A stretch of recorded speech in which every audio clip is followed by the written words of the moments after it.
Assalamualaikum warahmatullahi wabarakatuh. Hai semuanya, salam sejahtera untuk kita semua.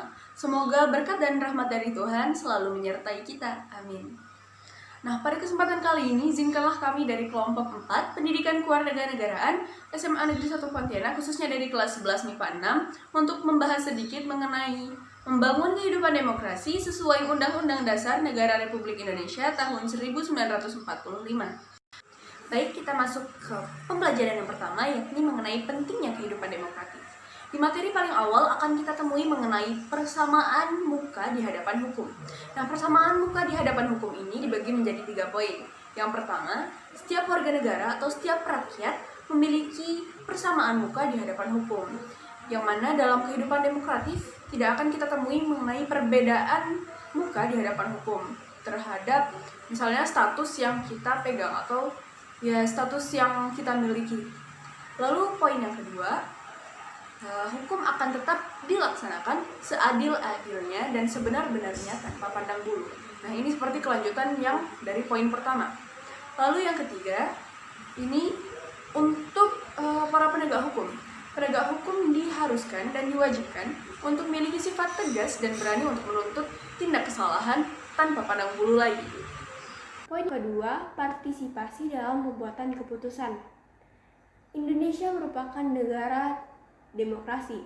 Oleh karena itu, kekuasaan tertinggi berada di tangan rakyat dan pemerintahan harus dijalankan berdasarkan dengan kehendak rakyat. Hal tersebut juga tercantum di dalam pasal 1 ayat 2 UUD 1945 setelah amandemen yang menyatakan kedaulatan berada di tangan rakyat dan dilakukan menurut Undang-Undang Dasar. Aspirasi-aspirasi yang dikeluarkan oleh rakyat itu harus dipenuhi dan pemerintah harus dijalankan berdasarkan dengan konstitusi yang merupakan arah dan pedoman dalam kehidupan bernegara. Aspirasi-aspirasi rakyat yang berkembang harus ditampung dan diperhatikan oleh pembuat kebijakan.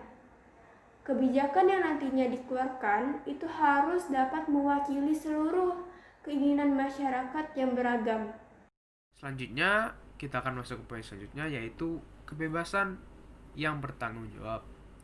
Nah, kebebasan yang bertanggung jawab memiliki arti yaitu kemampuan seseorang dalam menentukan sikap dan perbuatan mereka tanpa merugikan orang lain. Nah, terdapat 4 kebebasan yang sangat penting dan harus dijamin keberadaannya, yaitu kebebasan dalam berpendapat, kebebasan pers, kebebasan beragama, dan kebebasan berkumpul. Kebebasan tidak boleh bertentangan dengan norma yang berlaku juga, serta kebebasan yang bertanggung jawab, yaitu kebebasan yang dibatasi aturan dan kebebasan yang dimiliki orang. Terima kasih. Baiklah, kita akan masuk ke poin yang selanjutnya. Distribusi pendapatan secara adil memiliki pengertian negara atau pemerintah wajib dan harus memberikan kesetaraan ekonomi kepada setiap warga negaranya. Nah, hal ini dapat diterapkan menjadi yang pertama, memberikan rakyat yang telah memperoleh pekerjaan pendapatan yang layak agar rakyat tersebut dapat memenuhi kebutuhan mereka atau kebutuhan keluarganya. Yang kedua, pemerintah wajib memberikan bantuan kepada orang-orang yang tidak dapat memenuhi kebutuhan mereka masing-masing, seperti orang fakir dan miskin. Nah, yang ketiga, pemerintah dapat memberikan dan membuat program-program sebagai penunjang kehidupan ekonomi warga negaranya, seperti bantuan dana dan membuka lapangan pekerjaan agar ekonomi di dalam negara dapat berjalan secara lancar. Sikap-sikap perilaku demokrasi dalam kehidupan sehari-hari. Yang pertama ada membiasakan diri berbuat sesuai aturan main atau hukum berlaku. Yang kedua, membiasakan diri bertindak demokratis dalam segala hal. Dan yang ketiga, membiasakan diri menyelesaikan permasalahan dengan musyawarah. Yang keempat, menggunakan kebebasan dengan rasa bertanggung jawab. Dan yang kelima, yang terakhir, yaitu menghormati hak orang lain dalam menyatakan pendapat. Norma yang hendaknya dilaksanakan oleh negara demokrasi. Yang pertama, kesadaran dan pluralisme. Kedua, musyawarah. Ketiga, keselarasan antara cara dengan tujuan. Yang keempat, pemufakatan yang jujur dan sehat. Yang kelima, terpenuhinya kebutuhan pokok. Yang keenam, kerjasama antar warga masyarakat dan sikap saling percaya. Dan yang terakhir adalah pendidikan demokrasi. Lalu berikutnya adalah contoh perilaku demokratis dalam lingkungan keluarga. Yang pertama, membiasakan bekerja sama, membersihkan rumah. Dan yang kedua adalah orang tua memberikan uang saku kepada anak-anaknya secara adil dan sesuai kebutuhan setiap anak. Contoh perilaku demokratis di lingkungan sekolah yaitu 1. Mendengarkan penjelasan guru dan pendapat teman di kelas. Kedua, ikut serta dalam kegiatan organisasi seperti OSIS. Lalu, contoh perilaku demokratis di lingkungan masyarakat yaitu 1. Memberikan masukan dalam proses pembuatan kebijakan desa. Kedua, melaksanakan hasil keputusan musyawarah tingkat RT atau desa. Lalu, contoh perilaku demokratis di lingkungan negara yaitu 1. Ikut serta dalam pemilihan umum pemilu. Pemilihan umum presiden wakil presiden bahkan menjadi pesta demokrasi yang ada di suatu negara, di mana warga negara memiliki hak untuk memiliki pemimpin dari suatu negara tersebut. Di Indonesia sendiri, pemilu memiliki ajang demokrasi yang sangat besar, bahkan pada hari tersebut menjadi hari libur secara nasional. Lalu 2. Mematuhi peraturan hukum yang berlaku. Assalamualaikum warahmatullahi wabarakatuh. Perkenalkan, nama saya Muhammad Haikal, absen 19. Jadi saya akan menjelaskan tentang kebebasan menyatakan pendapat dan kebebasan berkelompok. Kebebasan menyatakan pendapat merupakan hak dan kewajiban dalam hidup bermasyarakat. Ketika sebuah bangsa sedang menghadapi sebuah masalah, maka pendapat sangat penting diperlukan dan didengarkan oleh pemerintah. Oleh karenanya, pemerintah harus menjamin hak kebebasan berpendapat sebagai bukti bahwa negara itu melindungi rakyatnya. Semakin besar sikap saling berpendapat dan saling mendengarkan antara warga dan pemerintah, maka nilai demokrasi sebuah negara semakin tinggi. Poin kedua yang saya akan jelaskan yaitu tentang kebebasan berkelompok. Kebebasan berkelompok merupakan nilai dasar dalam berdemokrasi. Demokrasi memberikan alternatif berupa cara pandangan yang lebih luas dan lebih sehat dalam menghadapi sebuah masalah. Dengan berdemokrasi, kita sebagai warga negara dapat berperan aktif dalam memengaruhi pembuatan kebijakan publik dan dapat mengawasi jalannya kepemerintahan. Itu saja yang saya dapat jelaskan. Lebih dan kurangnya mohon dimaafkan. Sekian dari saya. Terima kasih. Assalamualaikum warahmatullahi wabarakatuh. Kebebasan berpartisipasi. Kebebasan berpartisipasi merupakan gabungan dari kebebasan berkelompok dan berpendapat. Pemilu merupakan bentuk pertama kebebasan berpartisipasi dalam bidang politik. Bentuk kedua adalah adanya kontak atau hubungan dengan pejabat pemerintah. Akan tetapi, masih terdapat kendala utama, yaitu pendidikan politik terhadap warga tentang pentingnya partisipasi belum ditempuh dengan baik. Padahal, pengembangan tingkat kesadaran ini akan membantu masyarakat dalam menentukan solusi mengatasi problematika kehidupan yang semakin kompleks.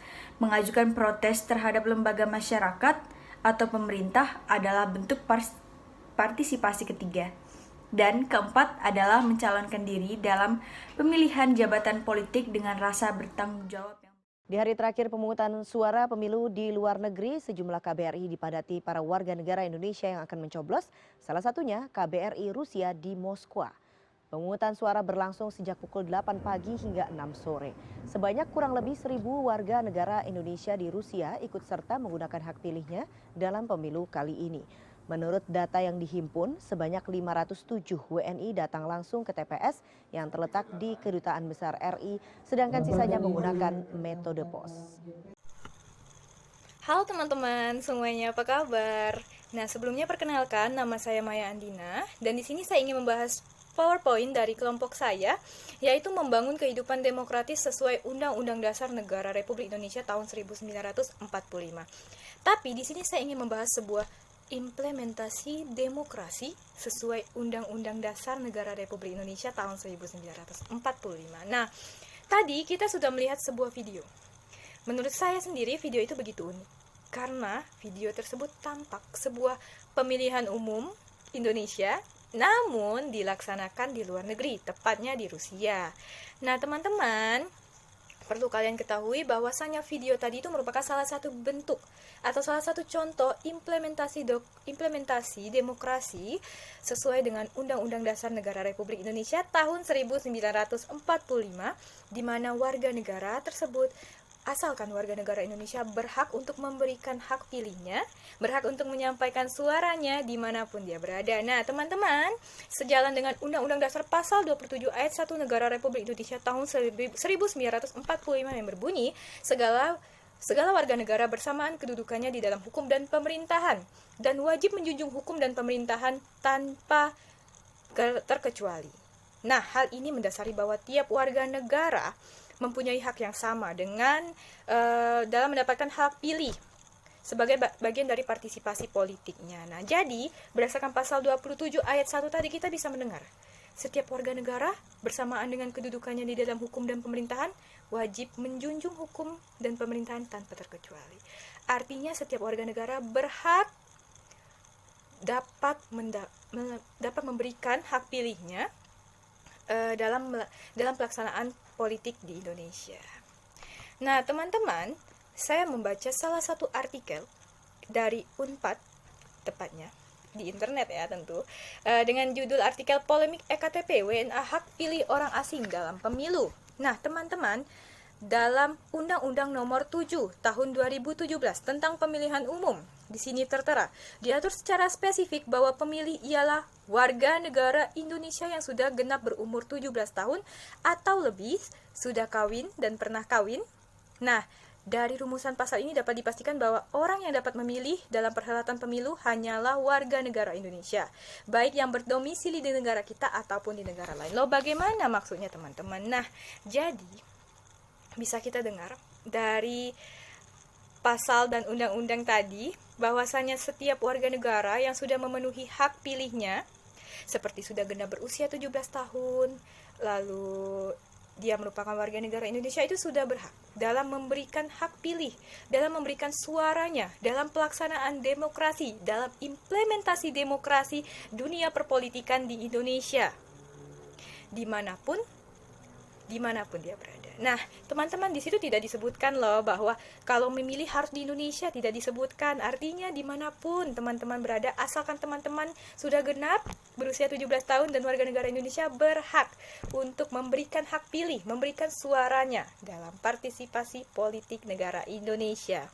Nah, teman-teman, hal ini juga diperkuat dalam instrumen hukum internasional. Ditambahkan di sini, hak politik sebagai bagian dari hak berpartisipasi dalam pemerintahan diatur dalam pasal 21 Deklarasi Universal Hak Asasi Manusia dan lebih spesifik dalam pasal 25 Kovenan Internasional Hak-Hak Sipil dan Politik, yang mana mengatur bahwa setiap warga negara memiliki hak dan kesempatan untuk ikut serta dalam melaksanakan urusan pemerintahan baik secara langsung maupun melalui wakil-wakil yang dipilih secara bebas, memilih dan dipilih pada pemilihan umum berkala yang murni dan dengan hak pilih yang universal dan sama, serta dilakukan melalui pemungutan suara secara untuk menjamin kebebasan menyatakan keinginan dari para pemilih dan memperoleh akses pada pelayanan umum di negaranya atas dasar persamaan dalam arti umum. Nah, teman-teman, tadi kita sudah mendengar dan kita sudah menonton sebuah implementasi implementasi demokrasi lebih tepatnya yang sejalan dengan Undang-Undang Dasar Negara Republik Indonesia tahun 1945 dan tidak pernah disebutkan loh teman-teman bahwasanya kita harus dari negara Indonesia. Ya benar sih dari negara Indonesia, tapi maksudnya di sini tidak harus berdomisili di Indonesia. Nah, kalau misalnya kayak tadi WNI tapi sedang di luar negeri, nah mereka itu berhak dan wajib untuk memberikan hak suaranya dalam pemilihan umum. Nah, teman-teman, dapat kita simpulkan bahwasanya implementasi demokrasi di Indonesia ini sudah terjadi sejalan dengan Undang-Undang Dasar Negara Republik Indonesia tahun 1945 dan salah satunya sering sekali kita jumpai seperti pemilihan umum presiden, pemilihan calon legislatif dan lain sebagainya. Nah, tapi teman-teman SMA semuanya, SD, SMP, SMA yang menonton video ini perlu kita ketahui bahwasanya pelaksanaan demokrasi, implementasi demokrasi sesuai yang dikatakan oleh teman-teman saya, teman kelompok saya, bahwasanya tidak hanya berupa pemilihan umum calon presiden saja, melainkan dalam keluarga juga ada, yaitu seperti ketika seorang ayah atau ibu memberikan uang saku secara adil kepada anak-anaknya. Nah, itu sudah merupakan salah satu implementasi demokrasi di dalam lingkungan keluarga. Nah, selain itu pula, dapat kita simpulkan nih, teman-teman pernah mengikuti pemilihan ketua kelas, struktur kelas, kepengurusan kelas, ataupun pemilihan ketua OSIS, dan lain sebagainya ya. Nah, di situ kita bisa melihat, kita berhak untuk menyampaikan pendapat kita berhak untuk memberikan hak pilih kita, tanpa kecuali dan kedudukan kita sama di mata hukum.